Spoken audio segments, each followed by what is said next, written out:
Should we do this? Absolutely. Okay. Do I ask a question or do you go with just what is needed? I could do either. So if you have a question, I can try and answer it or just see what they have to say to you. Okay. I always have a question because yeah. I am putting together like a new course. Mm-hmm. And I'm thinking, I'm kind of like, I know what the material is supposed to be. I'm not sure what the container is, like if I'm going to do a 3 month or if it's going to be like a one intensive or if it's going to be in person or like the actual like logistics are still forming. And I feel like it's quite needed right now. Yeah, so just any information about that. Okay, let's see what they've got to say.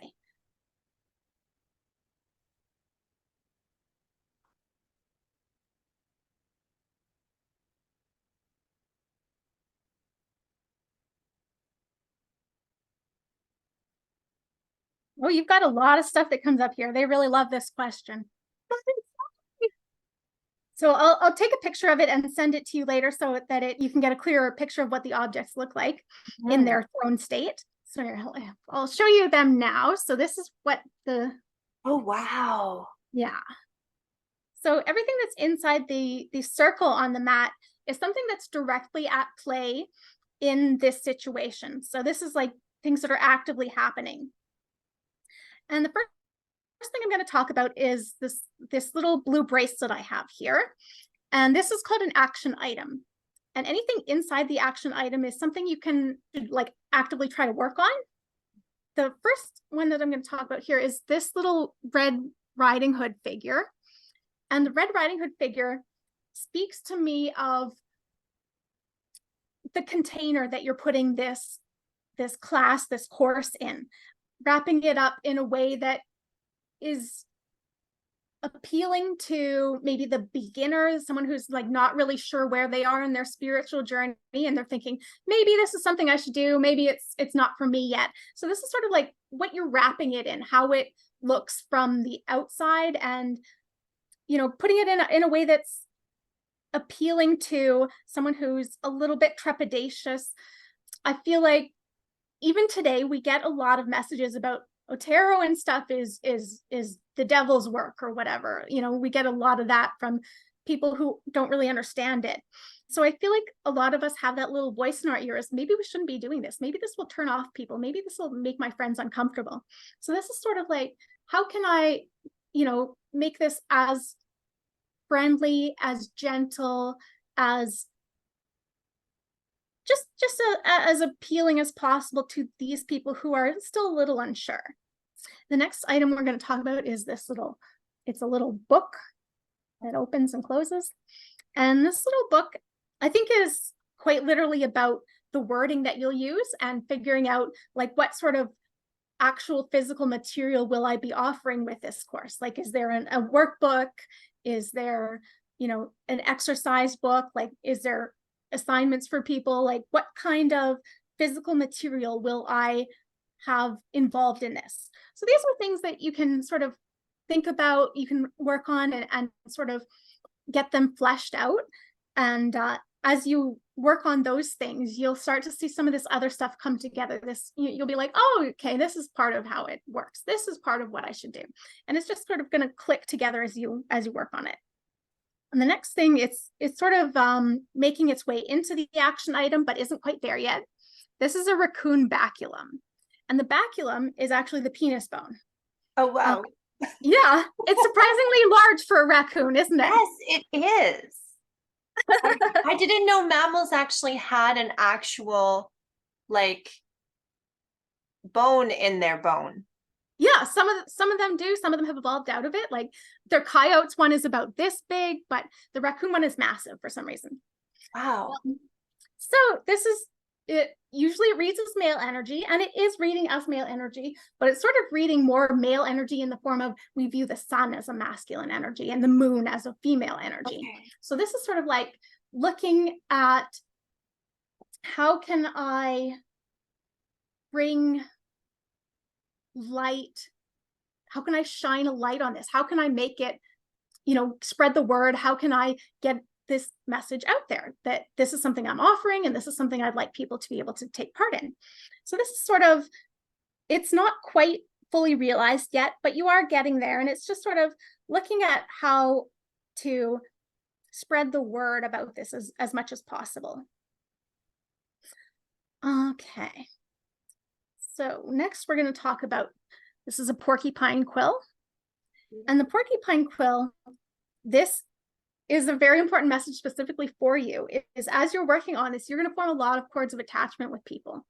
And the more cords of attachment you have, the more you're going to, well, not necessarily definitely, but the more you risk putting yourself at risk of being drained, of being depleted.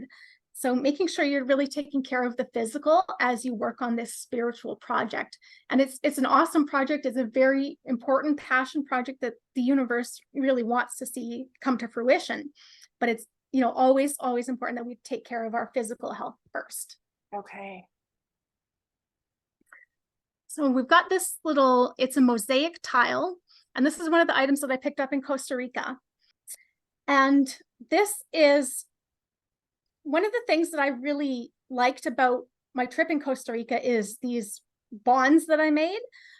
I getting the message that even if the whole thing isn't in person, you know, it might be opportune for you to offer, hey, this isn't mandatory, but this is a little meet and greet. Let's get together and we'll talk about our spiritual journeys, because I feel like one of the important things in doing courses like this is making connections.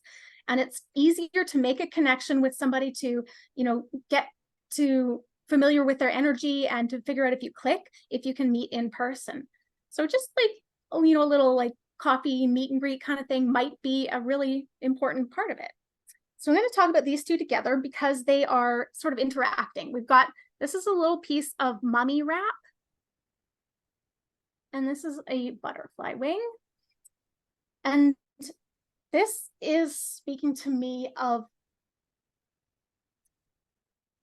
choose to move forward with this is going to actually be a really awesome method of preserving spiritual knowledge, because as I understand it, a lot of spiritual knowledge is stuff that has been passed down from person to person through verbal storytelling. Some of it's not even written down.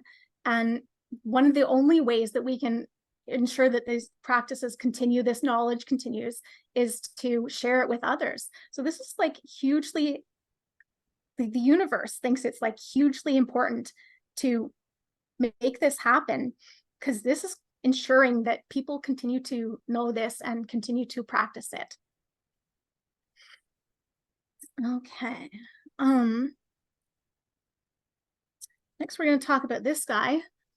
It's a little hard to see, but this is actually my own umbilical cord stump. Wow, your mom, my mom, that is yeah, awesome. my mom kept it, and I was like, hey, this is kind of cool. That's a powerful piece of medicine, isn't it? Yeah, it's just like very, very. Like I've got chills, girl. That's wow.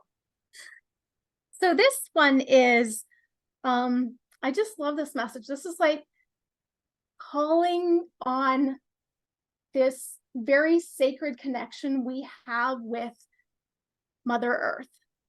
And I think it's important that at some point in this practice, you encourage people to maybe meditate in nature, take their shoes off, step in some grass, and just connect with the earth. And I actually think you should encourage people to leave an offering, just as a thank you for the universe sharing its knowledge with them.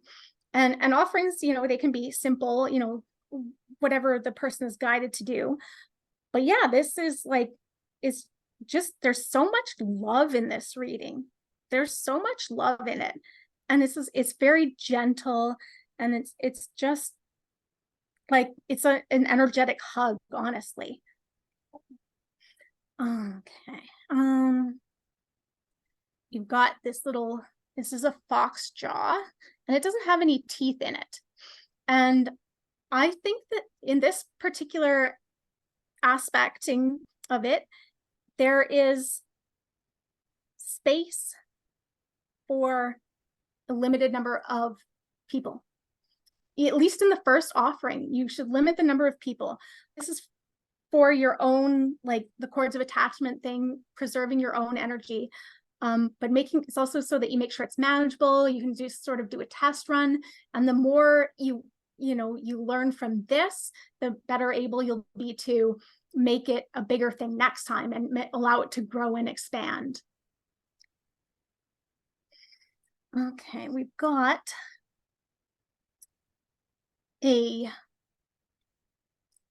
this is a buffalo tooth. And this speaks to me of making the content of this course, you can just sort of adding in as much as you can in terms of different sources of knowledge, making sure that you have a wide range of topics.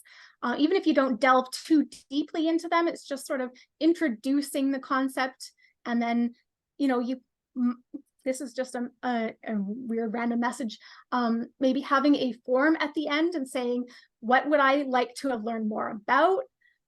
Just having people give you a little feedback so you can figure out what resonated with people, what didn't, what can I add in, that kind of thing.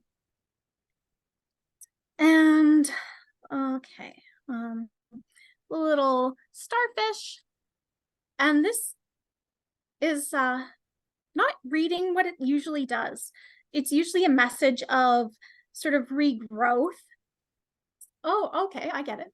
It's just saying, like, if you reach even one person with this is a great success. If you reach even one person, you have done your job. So, I know I feel this when I give readings. Sometimes you'll be reading someone and they're like stone-faced, and you're like, I don't know if I'm hitting things for them. And it sometimes makes you doubt yourself a little bit. And this is to trust that you're not meant to reach everybody who comes across this path. You're not going to get 100% batting average, but you're going to reach the people that you need to reach. And that is the important part to remember. Chills again, girl. You are good. Oh, thank you. Yeah, so that's what's coming up. That is so beautiful. Thank you so much. Awesome. Yeah, that super resonates. I love that. And as you read, like, because I read, like, I know when I know what it feels like when things resonate really well, and when, like, I know the feeling of my guides showing up, and the whole time you're reading, like, it's super resonating. I'm all goosebumpy and getting chills and stuff. So yeah, that is so helpful. When you're talking about the buffalo, and you're talking about different topics and stuff, I could almost see like the idea of many, many stomachs, like many containers. Yeah. And like, it's okay not to go deep, but just to have, like, these are all the things available. Yeah, exactly. Thank you. That gave me so much clarity. I'm glad. I like this method.